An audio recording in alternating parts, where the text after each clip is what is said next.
You are listening to Alex Nanlohi Podcast, to know the Lord and to make Him known.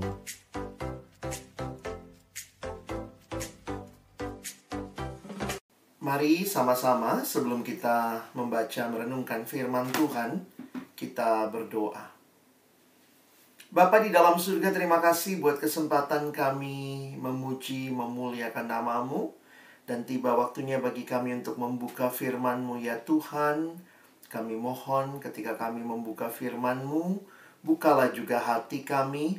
Jadikanlah hati kami seperti tanah yang baik, supaya ketika benih firman Tuhan ditaburkan, itu boleh sungguh-sungguh berakar, bertumbuh, dan juga berbuah nyata di dalam kehidupan kami. Berkati hamba-Mu yang menyampaikan, setiap kami yang mendengar. Tuhan, tolonglah kami semua, agar kami bukan hanya jadi pendengar-pendengar firman yang setia, tapi mampukan dengan kuasa pertolongan dari Roh-Mu yang kudus, kami dimampukan menjadi pelaku-pelaku firman-Mu di dalam hidup kami, di dalam masa muda kami. Bersabdalah ya Tuhan, kami umat-Mu sedia mendengarnya. Dalam satu nama yang kudus, nama yang berkuasa, nama Tuhan kami Yesus Kristus, kami menyerahkan pemberitaan firman-Mu. Amin. Shalom, selamat pagi teman-teman sekalian. Bersyukur buat kesempatan boleh sharing firman Tuhan pagi ini dengan teman-teman sekalian. Dan dalam persiapan hati pelayan untuk pelayan mimbar ini, kita rindu ya sama-sama kembali. Firman Tuhan boleh menyegarkan kita. Firman Tuhan boleh mendasari ya seluruh pelayanan yang sedang akan kita lakukan ya. Nah, hari ini Abang secara khusus akan sharing bagian firman Tuhan dari beberapa bagian untuk boleh memahami prinsip pelayanan. Saya siapkan slide buat kita dan kita nanti akan bisa ikuti sama-sama ya. Ya, kita akan melihat tema yang diberikan pada kita pada pagi hari ini adalah The True Servant ya. Sebelum nanti kita bicara teknisnya bagaimana, waktu melayani itu akan seperti apa, kalau jadi MC bagaimana, kita mau bicara tentang diri kita terlebih dahulu sebagai pelayan-pelayan Tuhan ya. The true servant, pelayan yang sejati. Menarik kalau kita perhatikan bagaimana Alkitab juga bicara banyak tentang pelayanan ya, tentang pelayannya juga. Dan ini juga harus bersumber ya, kalau pakai istilah Alkitab dalam Perjanjian Lama, bersumber dari hati ya. Amsal pasal yang Amsal 4 ayat 23 mengatakan kalimat ini. Jagalah hatimu dengan segala kewaspadaan, karena dari situlah terpancar kehidupan. Hari ini kita mau persiapan hati begitu ya. Ya, periksa hati kita ya, ini penting sekali. Dari hati itulah terpancar kehidupan. Hati yang seperti apa yang perlu kita miliki untuk memahami, mengalami dengan baik dan tepat pelayanan yang akan kita jalani. Memang hati ini unik ya. Dalam bahasa Inggris ada kalimat begini ya. What is the heart of the problem? The heart of the problem is the problem of the heart ya. Masalahnya ada di hati. Karena itu pagi ini Abang ingin kita mendengarkan firman, kita terus meminta Tuhan menyelidiki hati kita, menyelaraskan hidup kita dengan kehendaknya, dengan firman-Nya. Saya akan menyampaikan bagian ini dalam beberapa poin. Saya kasih judulnya sebenarnya ini ya. Apa sih yang jadi prinsip pelayanan? Prinsip pelayanan yang perlu dipahami oleh sang pelayan. Ya, ada beberapa hal yang Abang ingin kita pahami. Saya mulai dengan yang pertama ya. Yang namanya prinsip pelayanan, kita bicara pelayanan adalah anugerah Allah. Pelayanan adalah kehendak Allah. Bukan pertama dan terutama kita yang mau melayani, tetapi sebenarnya perhatikan bahwa sebenarnya Allah lah yang memberikan kesempatan kepada kita untuk melayani. Lalu bagaimana mengerti akan hal ini? Bukankah yang keselamatan itu yang anugerah? Tapi saya melihat panggilan keselamatan terkait dengan panggilan pelayanan. Mari lihat ayatnya dalam 1 Tesalonika 1 ayat 9 sampai dengan ayat yang ke-10 ya. Abang sudah tuliskan ayatnya di depan. Jadi kalian tinggal lihat di layar untuk memahami akan hal ini. Kita akan baca, saya bacakan bagi kita. Sebab mereka sendiri bercerita tentang kami, bagaimana kamu sambut dan bagaimana kamu berbalik dari berhala-berhala kepada Allah untuk melayani Allah yang hidup dan yang benar, dan untuk menantikan kedatangan anaknya dari sorga yang telah dibangkitkannya dari antara orang mati, yaitu Yesus, yang menyelamatkan kita dari murka yang akan datang. Perhatikan teman-teman, ini adalah apa yang Paulus sampaikan kepada jemaat di Tesalonika. Perhatikan yang saya garis bawahi itu kata-kata yang menghubungkan dari, kepada, untuk. Wah, ini menarik ya.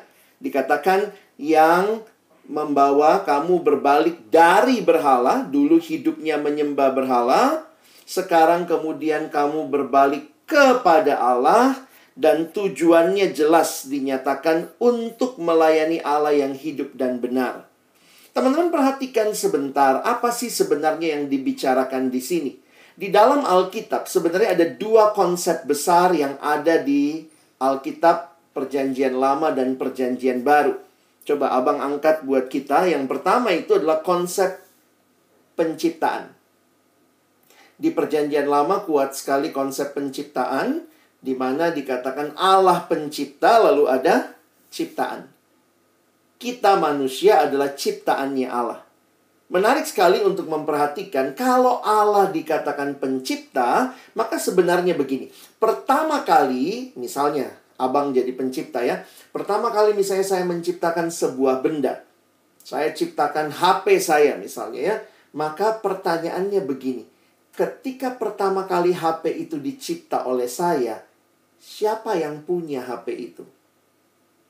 Ya, tentu penciptanya ya. Jadi sebenarnya di dalam konsep penciptaan ada konsep Tuhan, ada konsep kepemilikan, ada konsep penguasa. Jadi secara sederhana kalau kita pahami aja, begitu sebuah benda dicipta, maka dia milik penciptanya. Nah, ketika Allah menciptakan manusia, Adam dan Hawa diciptakan, berarti manusia pertama dan terutama adalah miliknya siapa? Miliknya Allah. Makanya kalau kita bicara kita ini adalah hambanya Allah, itu satu hal yang sangat logis. Karena kita dicipta oleh Dia, ya kita harus hidup buat Dia. Nah, menariknya lagi di dalam Alkitab ada konsep yang sudah muncul sebenarnya bukan baru mulai di Perjanjian Baru, tetapi di Perjanjian Baru makin nyata konsep ini, yaitu konsep penebusan. Kalau bicara penebusan, berarti ada yang menebus, lalu ada umat tebusan. Nah, menarik sekali kalau kita memperhatikan istilah penebusan ini adalah istilah yang biasa dalam dunia perdagangan, ya. Jadi misalnya kalau ada benda yang terjual atau tergadai, apa artinya menebus? Berarti kita bayarkan sejumlah uang atau kita tukar dengan barang, pokoknya ada sesuatu yang diberikan untuk membawa benda yang kita tebus itu kembali jadi milik kita. Jadi kalau misalnya saya tebus sesuatu, saya bayarkan uang misalnya, lalu kemudian benda itu jadi milik saya. Jadi teman-teman menarik ya. Orang yang dicipta itu milik pencipta. Yang ditebus, ya milik penebus. Nah, kita juga di dalam konsep ini menghayati, kita itu sudah ditebus oleh Kristus. Jadi sebenarnya kalau ditanya gitu ya, nggak usah ngomong penebusan dulu. Baru dicipta saja kita milik Tuhan. Lalu kemudian waktu kita jatuh dalam dosa, Tuhan bahkan menebus kita. Dia memberikan anaknya yang tunggal, Yesus Kristus, menebus kita, membawa kita kembali jadi milik Allah. Jadi teman-teman, hidup yang sudah ditebus oleh Yesus adalah miliknya. Dicipta oleh Allah, miliknya. Ditebus oleh Yesus, miliknya. Jadi kita ini totally adalah miliknya Allah. Coba Kalau saya misalnya beli sebuah benda ya. Nah, saya misalnya beli botol minum ini ya. Saya beli botol minum saya ini. Nah, begitu benda ini saya beli, saya tebus, ini adalah milik saya. Siapa yang harus benda ini layani? Pemiliknya, penebusnya. Jadi teman-teman, kalau mengerti akan hal ini, sebenarnya yang harusnya kita layani sebagai orang yang dicipta Allah, ditebus Allah, adalah Allah sendiri. Nah, itu yang sebenarnya kalian baca sekali lagi ya. Lihat 1 Tesalonika 1-nya. Paulus bilang gitu ya, bagaimana kamu sambut. Dan dia bicara tentang jemaat Tesalonika. Kamu berbalik dari berhala, sekarang kepada Allah, dan jelas tujuannya. Dulu melayani berhala, sekarang untuk melayani Allah yang hidup dan yang benar. Teman-teman, apa yang perlu kita garis bawahi? Perhatikan pelayanan yang di ayat 9 ini ya. Jadi sebenarnya panggilan keselamatan waktu kita dibawa oleh Allah dalam anugerahnya berbalik dari berhala kepada Allah, itu sekaligus panggilan pelayanan, yaitu untuk melayani Allah yang hidup dan yang benar. Jadi setiap orang yang diselamatkan adalah orang yang sekarang melayani Allah. Seringkali kalau bicara pelayanan, kita langsung bayangannya apa? Pelayanan itu adalah sebuah kegiatan, aktivitas, melakukan sesuatu dalam tubuh Kristus, melayani. Sebenarnya kalau kalian mengerti ayat ini baik-baik, keselamatan satu paket dengan pelayanan. Saya diselamatkan berarti saya tidak lagi melayani berhala, tapi sekarang saya melayani Allah yang hidup dan yang benar. Jadi siapa yang harusnya melayani Tuhan? Semua orang yang diselamatkan olehnya. Jadi di sini teman-teman bisa paham kan? Kalau dikatakan pelayanan itu adalah anugerah Allah, karena memang Allah yang selamatkan kita. Allah tidak mau kita terus-menerus menyembah berhala yang mati, tapi Dia mau kita menyembah Dia yang hidup. Karena itu kalau bicara pelayanan, sekali lagi ini bukan sekadar bicara doing. Tetapi pelayanan adalah being kita. Setiap kita yang ditebus oleh Tuhan, kita adalah pelayan-pelayan Tuhan. Ini konsep pertama, prinsip yang saya minta kita pahami dengan baik. Pelayanan adalah anugerah Allah, kehendak Allah. Jadi itu bicara being rather than doing. Makanya beberapa kali dulu abang pernah dari ayat ini ya, saya bilang gak usahlah gumulkan melayani atau tidak. Sebenarnya kalau kamu ngerti ayat ini, kita itu harus melayani, gak usah. Jadi ada yang kaget, gak usah gumulkan pelayanan. Saya bilang, iya ngapain digumulkan, memang kita harus melayani kok. Yang kita gumulkan adalah pelayanan sebagai apa? Jadi bukan pelayanannya. Ada kan yang minta waktu, kasih waktu bang, saya mau bergumul untuk pelayanan. Saya kadang-kadang mikir, apa sih yang kamu butuh? Kalau kamu sekedar butuh melayani atau tidak, itu jawabannya pasti harus melayani. Nggak ada opsi tidak melayani buat kita. Karena kita udah ditebus oleh Tuhan. Jadi nggak usah gumulkan pelayanan. Lalu yang digumulkan apa? Yang digumulkan adalah pelayanan di mana? Sebagai apa? Berapa lama waktunya? Misalnya berapa periode? 1 tahun kah? 2 tahun kah? Itu yang digumulkan. Jadi nggak usah gumulkan, aduh saya butuh waktu nih baca Alkitab. Ada nggak ya ayat janganlah melayaniku? Nggak ada, ya. Nggak ada ayat seperti itu. Setiap kita yang sudah diselamatkan, engkau dipanggil melayani Tuhan. Jadi ini melekat pada being kita, bukan sekedar doingnya, bukan sekedar jabatannya. Saya pernah datang ke satu kampus, biasa waktu offline gitu ya, abang datangnya kecepatan, karena rumah jauh, jadi berangkat lebih awal, kecepatan ya. Kemudian saya datang, pengurus lagi bersih-bersih ruangan untuk PJ hari Jumat. Jadi waktu itu saya duduk, ketuanya nggak enak ya, nemenin saya gitu. Aduh, Kak Alex sudah datang, ayo bang, ayo duduklah gitu ya. Terus dia temenin saya, padahal saya lihat ruangannya masih berantakan ya. Ya saya bilang, udah deh lanjutin aja gitu. Abang bisa duduk sendiri kok gitu ya. Mungkin dia takut kali ya pembicara kesepian kalau sendiri ya. Tapi kan kalau sendiri juga bisa baca-baca persiapan ya. Jadi kemudian, nggak apa-apa nih bang, aku tinggal. Nggak apa-apa. Ya, sebentar ya bang. Ya udah, akhirnya dia tinggalin saya. Dia beres-beres sama beberapa pengurus. Terus teman-teman, ada seorang mahasiswa baru kayaknya ya, atau anak tahun pertama gitu ya. Dia masuk tuh ke ruang PJ, dan dia juga datangnya kecepatan. Saya ingat banget tuh, ketuanya langsung narik anak itu. Sini gitu ya. Dan anak itu kemudian ditaruh di samping saya, disuruh nemenin saya ya. Jadi mahasiswa ini dia juga kagok gitu ya, ditaruh di samping saya. Jadi kita tuh kenalan, habis kenalan ya udah diam, saya sambil baca-baca, dia juga kayaknya kikuk di sebelah saya. Saya lihat dia buang muka. Terus nanti dia lihat saya gantian buang muka gitu ya. Tapi kemudian saya pikir saya harus memulai percakapannya, jadi saya ngobrol. Dan saya ingat sekali pertanyaan pertama yang abang tanya waktu itu. Memang saya nanyanya sederhana aja.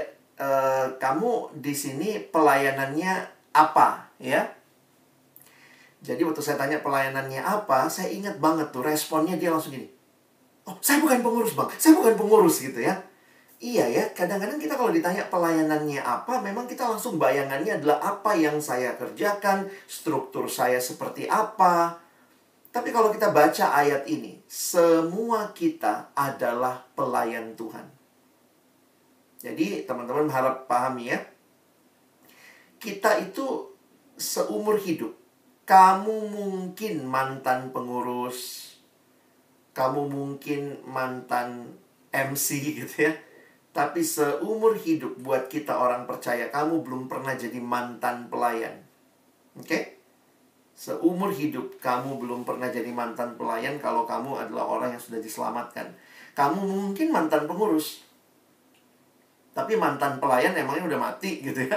Ya kalau udah meninggal ya udah mantan pelayan. Tapi selama kita hidup, being ya, diri kita, bukan doing kita, bukan aktivitas kita, bukan status jabatan kita. Jadi sebenarnya ini satu hal yang sangat mendasar.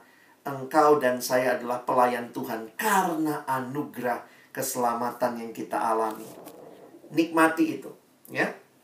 Jadi kalau nanti sudah nggak jadi MC, sudah nggak jadi pengurus, sudah nggak jadi orang-orang yang masuk dalam struktur, saya pikir pertanyaan kita di dalam hidup selalu adalah, Tuhan, apa yang perlu saya lakukan untuk melayanimu? Karena being kita pelayan, kita akan bertanya, apalagi yang perlu saya lakukan ya? Jangan melayani hanya karena ada struktur, ya, hanya karena ada jabatan, nggak begitu. Teman-teman tahu nggak? Tuhan Yesus selama ada dalam dunia nggak pernah loh jadi pengurus. Benar nggak? Ada yang bisa buktikan ke saya, Yesus tuh pengurus bang. Dia punya rapat pengurus ya. Nggak ada. Yesus tuh nggak ada status jabatannya ya. Yang punya status jabatan pengurus waktu itu ahli Taurat orang Farisi, teman-teman. Tapi apa yang Yesus punya? Dia punya hati yang melayani ketimbang status. Banyak orang punya jabatan, jadi pengurus, jadi MC semester ini, itu jabatan-jabatan yang diberikan. Tetapi pertanyaannya, hatinya hati yang melayani nggak? Yesus tidak pernah punya jabatan, tapi hatinya hati yang melayani. Dan itu jauh-jauh lebih penting. Ya bukan berarti habis ini ya udah kita keluar ya, nggak mau jadi pelayan, nggak mau jadi status. Tapi begini, kalau kita sekarang dikasih statusnya, kita dikasih jabatannya, biarlah kita pelihara itu dengan hati yang sungguh-sungguh rindu melayani. Saya rindu teman-teman yang melayani semester ini sebagai MC, kalian bukan sekadar senang dengan jabatannya, nambah-nambah CV, MC di Posa PNJ. Tapi kalian lihat kepada Tuhan dan say thank you. Engkau Tuhan selamatkan aku supaya aku bisa melayanimu. Aku punya talenta ini Tuhan. Talentaku untuk nyanyi, talentaku untuk memimpin, bisa main musik. Oh Tuhan, aku ingin persembahkan bagimu. Jadi lahir dari being, bukan sekadar doing. Nah, bagian berikutnya saya pikir terkait juga, pelayanan itu adalah buah relasi dengan Tuhan. Jadi, kekuatan kita, inspirasi dalam pelayanan kita itu lahir dari relasi dengan Tuhan. Tadi kita diingatkan oleh MC ya, apakah pelayanan kita hanya sibuk dengan teknisnya? Ada orang tuh mendadak kudus waktu mau MC. Ya, minggu-minggu yang lain boro-boro saat teduh ya. Boro-boro hidup kudus. Begitu, minggu depan kamu MC ya. Wih, langsung mendadak kudus seminggu. Saya pikir itu bukan pelayanan yang sejati. Itu adalah pelayanan yang fake. Sekadar menunjukkan sesuatu yang tampil di luarnya. True servant itu lahir dari memang sehari-hari dia berelasi dengan Tuhan. Saya bersyukur salah satu kekuatan pelayanan yang saya lihat dari seorang teman. Jadi saya kalau pahami kehidupan kakak ini ya, seorang kakak yang saya kagumi, dia itu, jadi gini, dia kalau MC itu, pernah nggak ngebayang kalau orang itu nge-MC hidup banget gitu. Kenapa? Karena dia sedang melakonkan apa yang sehari-hari dia nikmati dengan Tuhan. Jadi bukannya fake gitu ya. Begitu lagi mau jadi MC lalu cari lagu yang istilahnya gini, kamu pun nggak pernah nyanyi lagu itu dalam hidupmu. Dalam arti nggak pernah hidupi lagu itu. Itu sesuatu yang ya dipilih cuman karena sesuai tema gitu ya. Relasimu dengan Tuhan mungkin tidak bicara hal seperti itu. Kakak ini kalau nge-MC ya, saya pikir wah luar biasa. Dan pernah satu waktu kami retret, saya dengar lah ya, kan kita nggak satu kamar, dia perempuannya. Tapi pagi-pagi itu dia memang praise and worship, dia menyembah Tuhan. Itu keseharian dia. Jadi MC itu sebenarnya adalah hanya menampilkan apa yang dia nikmati dengan Tuhan di dalam pelayanan. Jadi bukan sekadar sesuatu ya gini, kita kalau jadi MC kan, mari kita puji Tuhan. Tapi sebenarnya itu bukan hidup kita. Kita yang nyuruh orang muji Tuhan. Kita sendiri tidak hidup dalam pujian kepada Tuhan hari demi hari. Nah, itu yang bagi saya sebenarnya hati-hati ya. Jangan mendadak kudus, mendadak rohani kalau mau jadi MC. Karena mau pelayanan, habis itu balik rohana lagi gitu ya. Nggak sungguh-sungguh. Kalau mau jadi MC itu hari itu, minggu itu kayaknya kudus. Aduh, kesandung. Oh, haleluya. Kejeduk, oh Maranatha ya. Kalimatnya bisa rohani banget. Tapi hari lain apa? Apa lo? Nyet, jing, pret gitu ya. Bukan sesuatu yang dihidupi. Nah, ini juga menarik untuk merenungkan. Pelayanan itu buah relasi dengan Tuhan. Jadi bukan cuma sibuknya. Masih ingat kisah ini? Maria sama Marta. Siapa yang Yesus puji? Yesus memuji Maria. Bukan berarti Maria pemalas ya, cuma duduk, Marta sibuk. Apa yang Marta lakukan baik. Tetapi Marta, kalau kalian lihat kata yang digunakan, itu kira-kira begini. Maria memilih bagian yang terbaik, tetapi kamu Marta, kata Yesus ya, ini kritik Yesus sama Marta, menyibukkan diri dengan banyak perkara. Saya ulang ya. Marta ini menyibukkan diri dengan banyak perkara. Maria memilih bagian yang penting. Loh, emangnya apa yang dilakukan? Kata menyibukkan diri dengan banyak perkara itu kira-kira gambarannya begini. Memang nggak salah dong Marta masak. Yesus kan jarang-jarang lewat di daerah mereka. Harusnya si Marta, dia bisa aja bikin telur ceplok selesai. Tapi kata yang digunakan menyibukkan diri dengan banyak perkara adalah Marta kira-kira begini. Dia mau bikin telur ceplok bentuk hati pakai pita, terus kemudian sampingnya manis gitu. Jadi itu yang dimaksud. Marta harusnya bisa bikin telur ceplok selesai langsung ikutan duduk. Kan Yesus jarang-jarang lewat situ. Tapi Marta mau membuat Yesus kagum dengan apa yang dia lakukan. Karena itu dia sibuk dengan apa yang dia kerjakan sampai-sampai dia kehilangan relasi dengan Tuhan. Teman-teman bisa paham itu? Yang Yesus kritik bukan Marta kerja. Nggak salah dong. Yesus juga pasti butuh makan ya. Nggak salah dong Marta nyiapin buat Yesus. Yang Yesus kritik, kamu menyibukkan diri dengan banyak perkara. You miss the most important thing yang Maria pilih. Berelasi dengan aku. Hati-hati ya. Kita sibuk nyiapin intro ending. Kadang-kadang itu yang kita sibuknya di situ. Sebenarnya kan bisa aja intronya selesai. Terpujilah Allah, hikmatnya besar, bisa. Teng teng teng teng teng teng teng teng teng teng teng. Terpujilah Allah. Bisa aja intronya sesimpel itu kan. Tetapi kalau seringkali tanpa sadar mungkin mau memberi yang terbaik. Memberi yang terbaik dengan menyombongkan apa yang kamu punya tuh tipis bedanya. Bisa tiba-tiba tuh intronya jadi terpujilah. Mungkin memang lebih baik, lebih mengangkat. Tapi akhirnya kita jadi waktu latihannya berjam-jam, kita jadi terlalu repot, sampai kita kehilangan waktu-waktu dengan Tuhan. Nah, ini yang sebenarnya Yesus ingatkan. Pelayanan yang kuat bukan sekadar karena kamu punya skill yang bagus. Kamu bisa main gitar dengan baik, kamu suaranya sebagai MC luar biasa. Tapi bagi saya pelayanan yang kuat lahir dari relasi yang dalam dan intim dengan Tuhan. Yesus berkata, akulah pokok anggur dan kamulah ranting-rantingnya. Barang siapa tinggal di dalam aku dan aku di dalam dia, ia berbuah banyak. Sebab di luar aku, kamu gak bisa berbuat apa-apa. Di luar aku, kamu tidak dapat berbuat apa-apa. Hati-hati kita sibuk sama teknisnya. Sekali lagi, teknis tidak salah. Dalam rangka memberi yang terbaik, kadang-kadang teknisnya ribet ya. Tapi saya harap ini tidak keluar dari hidup yang kosong. Harusnya hidup yang kamu nikmati dengan Tuhan. Karena hidup kita harusnya berelasi dengan Tuhan. Relasinya seperti apa? Nah, ini yang kita seringkali diingatkan ya, tadi udah diingatkan. Saya senang dengan gambar ini. Ini ilustrasi roda. Orang Kristen yang taat itu seperti roda gambarannya ya. Di pusat hidup, sama kalau roda itu yang muter porosnya. Di pusat hidup harus ada Kristus. Kristuslah yang menggerakkan roda hidup kita. Lalu digambarkan ada 2 jari-jari. Satu yang vertikal, hubungan dengan Tuhan. Satu yang horizontal, hubungan dengan sesama.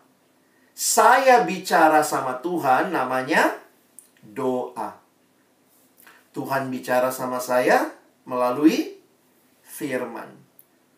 Itu hubungan vertikal dengan Allah. Ada lagi yang horizontal, hubungan dengan sesama. Hubungan dengan sesama dibagi 2. Sesama orang percaya, kita harus rajin bersekutu. Bagaimana dengan mereka yang belum kenal Yesus, belum percaya? Kita hadir dan bersaksi. Nah, ini yang disebut sebagai disiplin rohani. Makanya kita dalam pelayanan di kampus ya, walaupun mungkin kita tidak sekadar mempertimbangkan skill. Yang kita pikirkan adalah bagaimana orang itu memang ya punya relasi dengan Tuhan dalam saat teduh, dalam doa, dia pun rajin bersekutu, dia pun rindu melayani. Jadi ini adalah relasi yang intim dengan Tuhan. Ya, pelayanan itu buah dari relasi dengan Tuhan. Kalau kamu nikmati relasi ini, pasti kamu akan rindu melayani. Ya, relasi yang hidup dengan Allah itu saya bayangkan begini ya, relasi yang pribadi, continue dan konsisten. Maksud Abang apa? Ini sebenarnya saya dapatkan ketika merenungkan tentang kehidupan rohani ya. Kenapa sih kita saat teduh mesti tiap hari? Kenapa sih kita harus berdoa setiap hari? Kenapa sih kita setiap minggu bersekutu, hari Minggu ke gereja? Kadang-kadang mikir gitu, kenapa ya? Relasi dengan Allah itu seperti apa? Lalu saya jadi ingat satu tulisan. Di dalam tulisan itu ditanyakan begini. Manusia satu hari butuh berapa liter oksigen?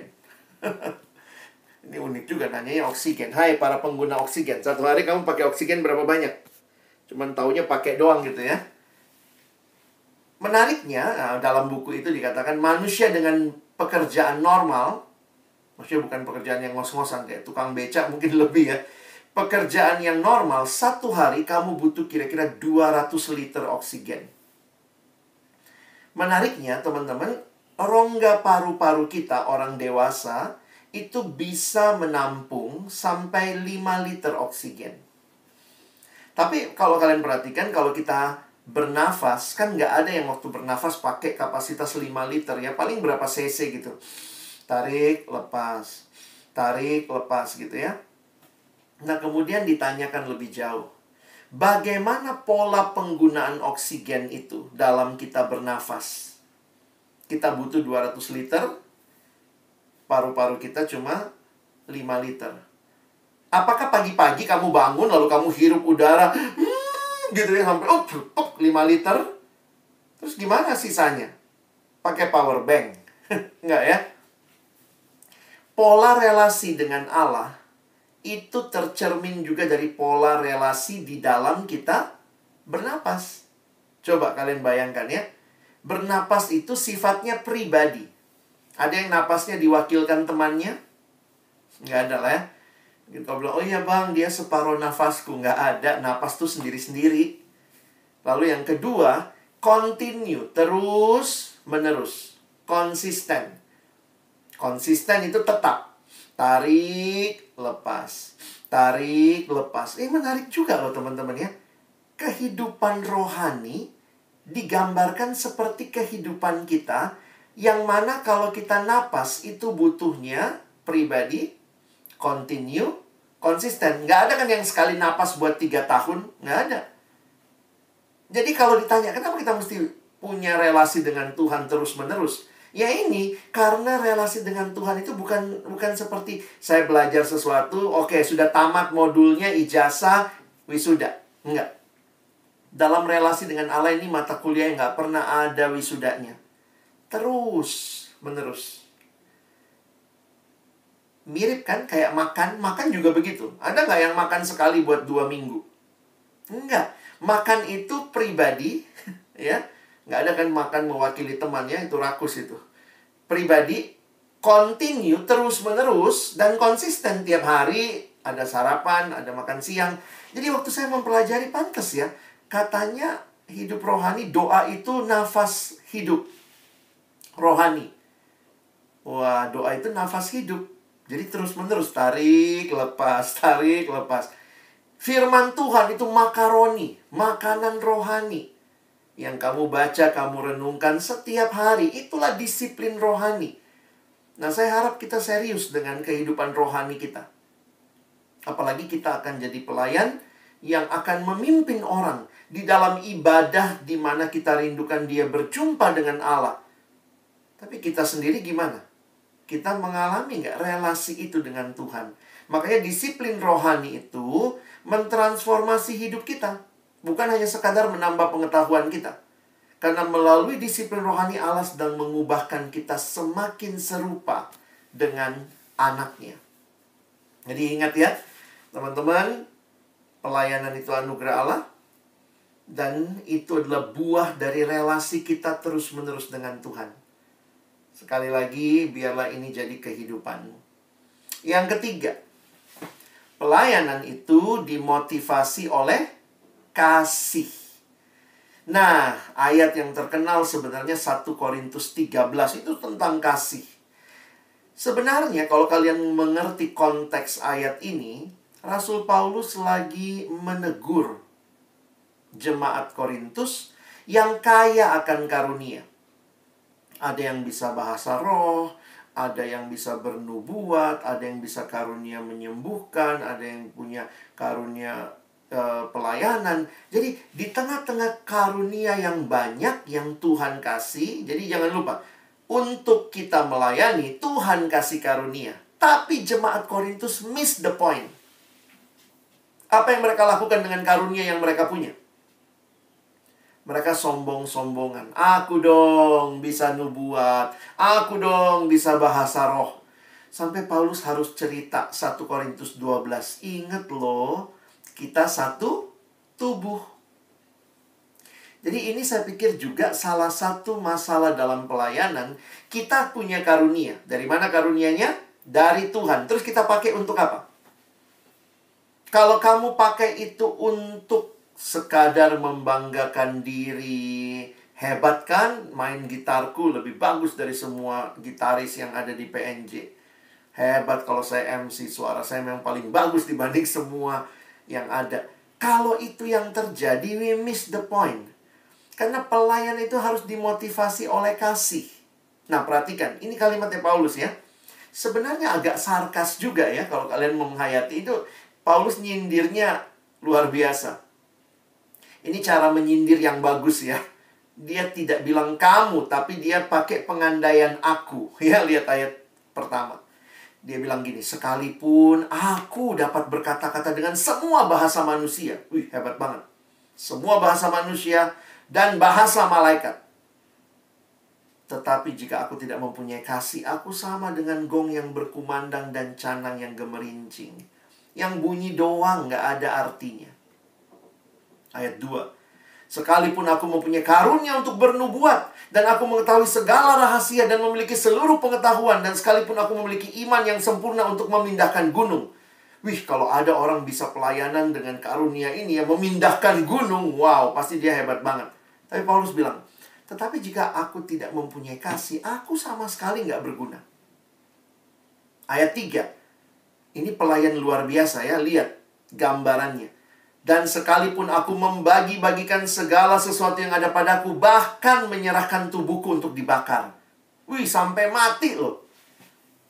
Tapi jika aku tidak mempunyai kasih, sedikit pun tidak ada faedahnya bagiku. Wah, saya kaget waktu baca ini teman-teman pertama kali ya.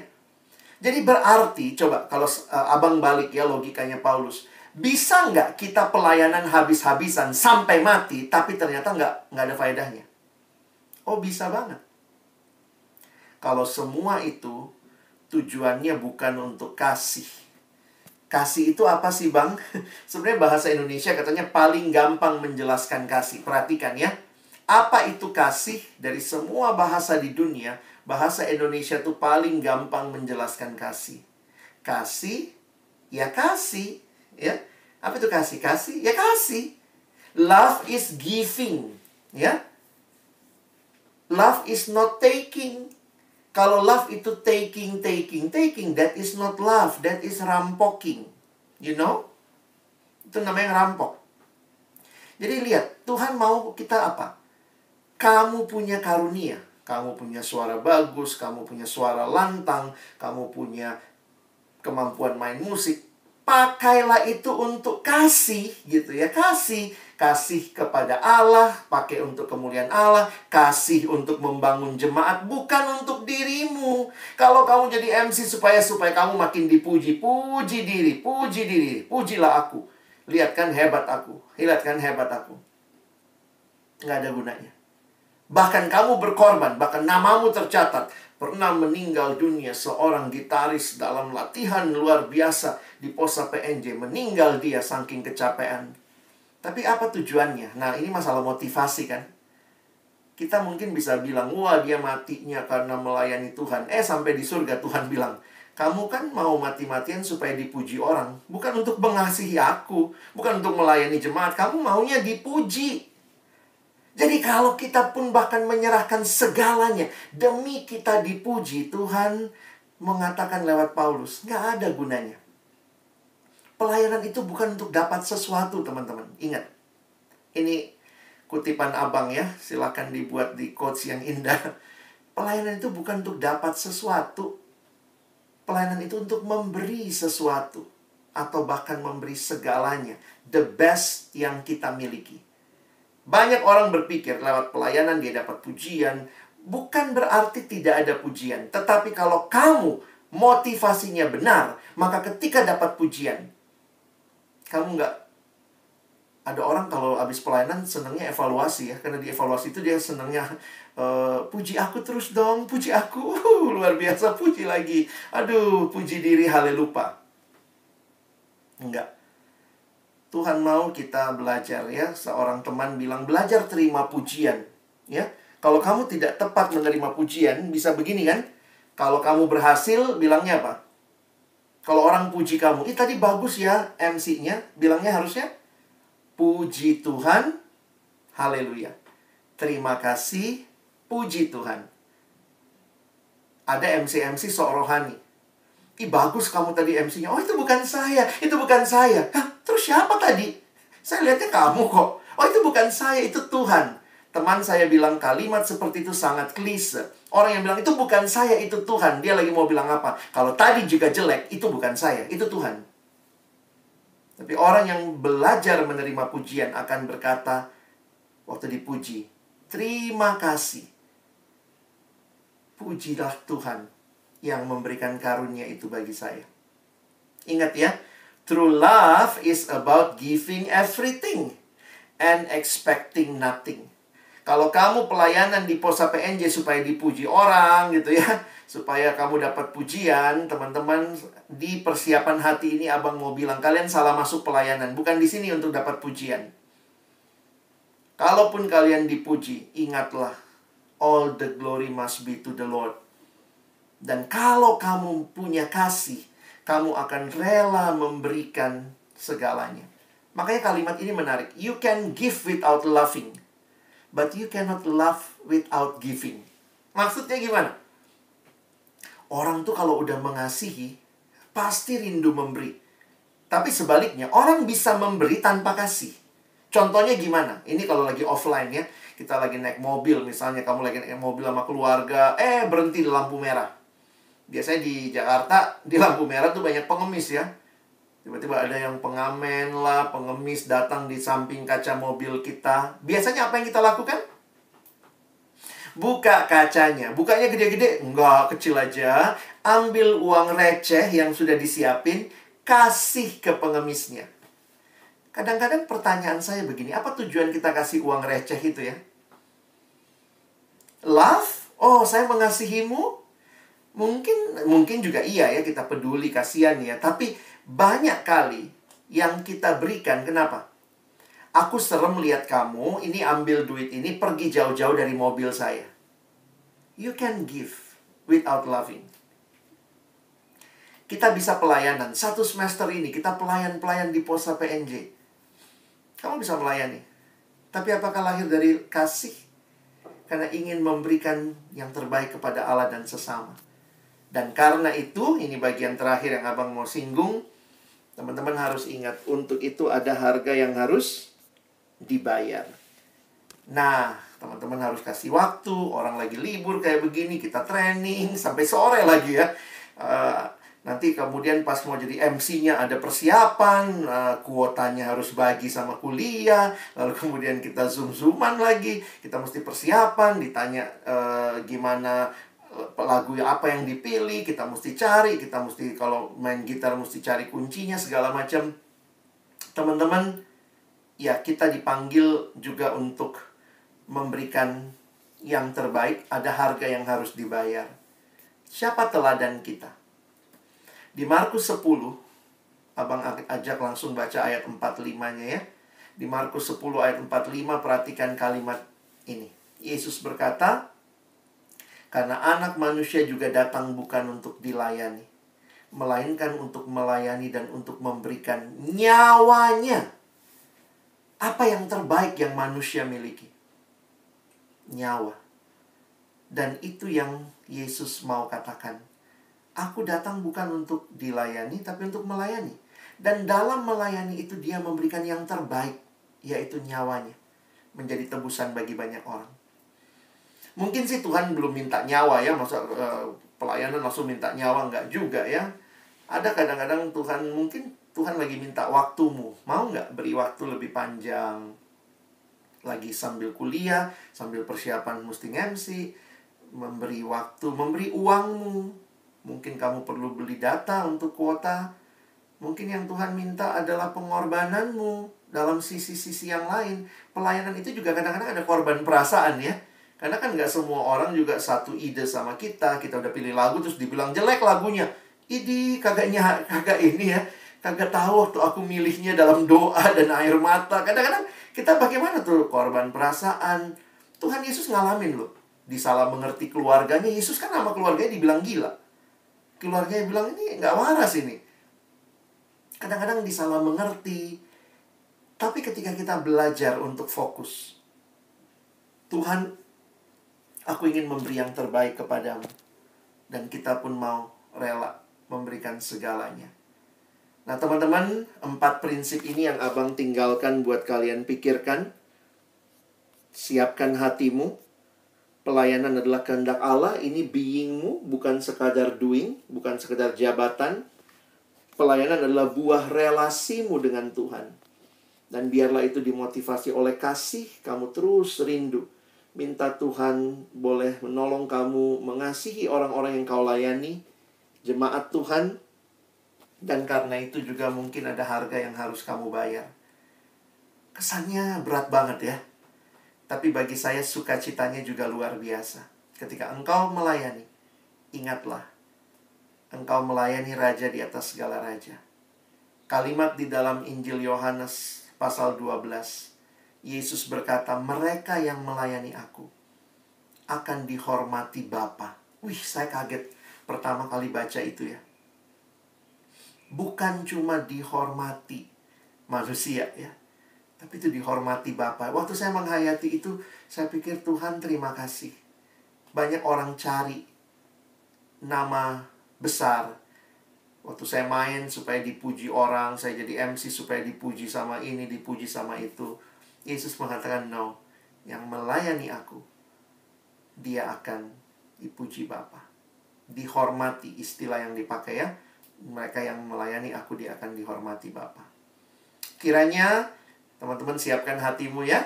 Nanti waktu masuk training siang nanti itu sudah teknis-teknis semua ya.